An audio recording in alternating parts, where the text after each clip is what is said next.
Welcome to Kabir tech Bangla SSC 2021 vocational শাখায় vocational দশম শ্রেণী অ্যাসাইনমেন্ট ষষ্ঠ সপ্তাহ রেফ্রিজারেশন এয়ার কন্ডিশন 1 দ্বিতীয় সপ্তাহে আলোচনা করব। তো এটির যেই নির্ধারিত আমাদের শিরোনাম আছে শিরোনামটি আমরা দেখব। তো এটি হচ্ছে ষষ্ঠ সপ্তাহের রেফ্রিজারেশন এয়ার কন্ডিশনিং। তো শিরোনাম হচ্ছে সলিনয়েড ভালভের প্রয়োজনীয়তা সহ কার্যপদ্ধতি। প্রথমে আমরা যেটা করব সেটি হচ্ছে আমরা সিলেবাসটি দেখব, সেটি হচ্ছে রেফ্রিজারেশন অ্যান্ড এয়ার কন্ডিশনিং। এখানে আছে আমাদের সলিনয়েড ভালভ, আর এখানে টোটাল আমাদের 4টা নির্দেশনা দেওয়া আছে। 4টা নির্দেশনার উপরে আমরা অ্যাসাইনমেন্টটি কমপ্লিট করব। তো চলে যাচ্ছি উত্তরে। প্রথম অংশ যেটা আছে সেটি হচ্ছে সলিনয়েড ভালভের প্রয়োজনীয়তা বা কাজ। প্রবাহ চালু করার জন্য এখানে যেভাবে আছে প্রয়োজনীয়তা উল্লেখ করা হলো, একটা হচ্ছে লিকুইড, তারপর হচ্ছে ফ্লুইড ব্যাগ।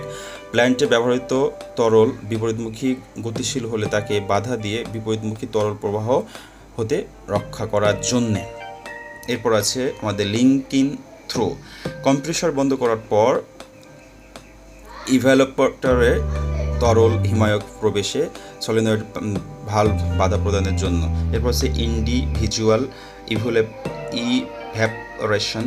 তারপর হচ্ছে আমাদের 4 নম্বর হচ্ছে ক্যাপাসিটি, 5 নম্বর হচ্ছে টেম্পারেচার কন্ট্রোল, 6 নম্বর হচ্ছে প্রিভেন্ট ফ্রস্টিং, 7 নম্বর হচ্ছে আমাদের প্রবাহী পথের দিক পরিবর্তন। তো প্রবাহী পথের এবং 8 নম্বর হচ্ছে অতিরিক্ত তরল হিমায়ক প্রবাহে বাধা। এটি আছে আমাদের ড্রাই টাইপ ইভ্যালোপেটর তরল হিমায়ক প্রবেশে বাধা প্রদানের জন্য। তো এটি হচ্ছে আমাদের যেটি গেল প্রয়োজনীয়তা। এরপরে আমরা যে অংশটি দেখছি সেটি হচ্ছে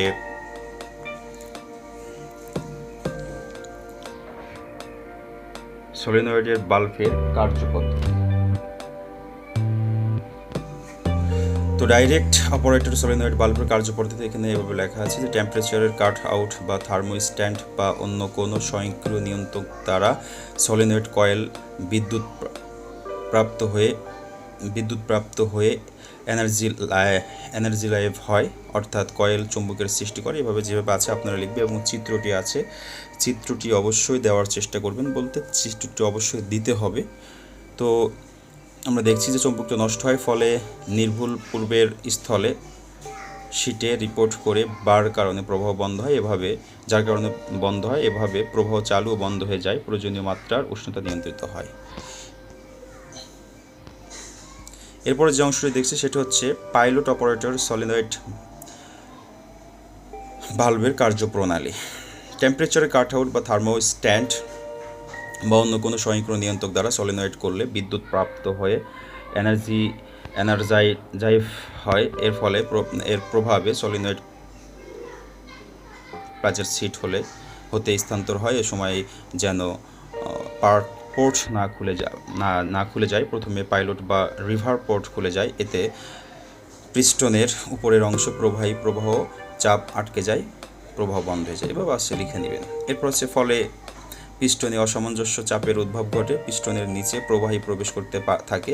এক পর্যায়ে পিস্টনের উপরে চাপ অপেক্ষা নিচে চাপ বেশি হয়, এতে পিস্টন নিম্নমুখী চাপ অপেক্ষা করে উপরে উঠে যেতে থাকে।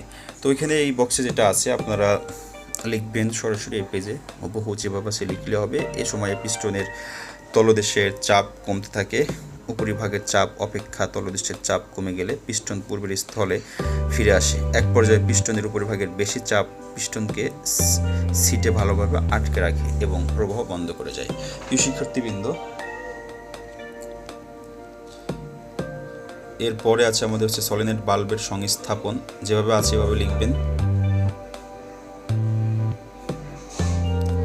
সলিনয়েড ভালভের সংস্থাপন।